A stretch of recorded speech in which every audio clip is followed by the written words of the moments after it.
Alright, I'm here with Richard Schuler, who is going to demonstrate two variations of the deadlift and how to perform it correctly, because I know that's one of the questions that I get a lot, and I see a lot of incorrect form with the deadlift. So Richard is standing here with the Olympic bar and some weight on there, and he has bare feet as well.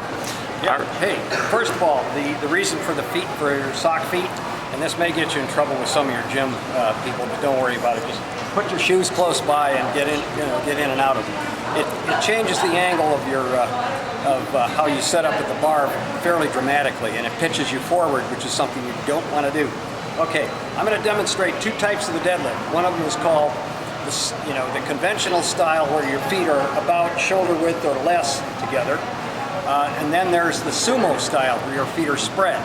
And I'll demonstrate both of them. Each one is got advantages for different types of liftings. Okay.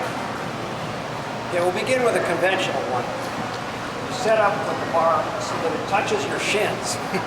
Okay, and you sit down like you're sitting in a chair, grab the bar, and the grip you're going to use is over-under, like this. And the grip should be your shoulder width or no wider.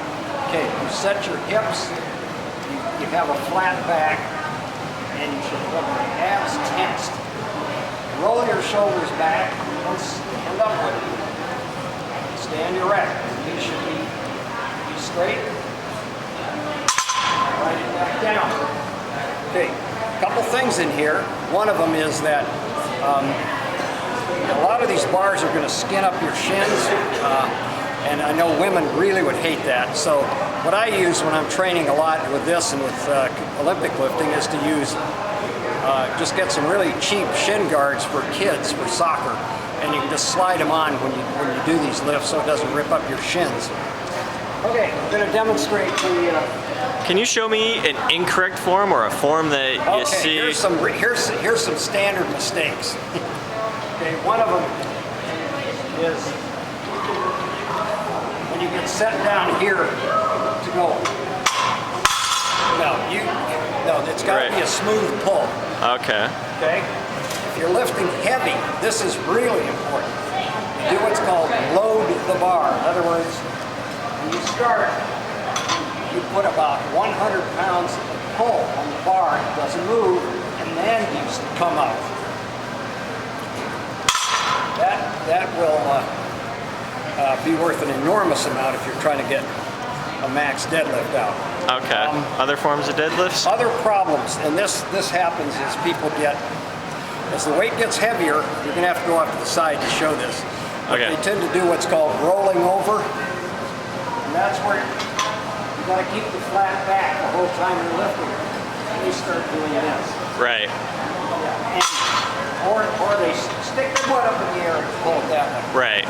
Now, there's a version of training deadlift called the Romanian deadlift, where you've got your tail up in the air, but that's not what you're trying to demonstrate here. Okay, now what's the next form of deadlift that you would do? Deadlift, you put your feet at this kind of a spacing, or depending on your build, you can go wider, but then you go down to the bar like this. Again, flat back, shoulders back, and stand up with it.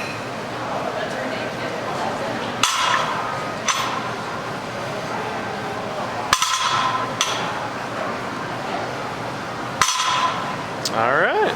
Now, sumo style lift is generally, not always, generally preferred by people who tend to have shorter arms, shorter legs, and are relatively more compact. Right. Their leverages are better with a sumo style. Conventional style is for those of us who are built like Batman, with long arms, long legs. I mean, relative. But everybody should experiment with these two forms to see which works best for you, because they use different kind of leverages and muscle groups. But hey, deadlift is one of the greatest exercises you can do for your fitness, in that it works just about every muscle in your body. So anyway, fantastic. Thanks a lot. I appreciate those demonstrations. Hey, great, my Richard. pleasure, Scott. Hey, good luck, guys. Take care.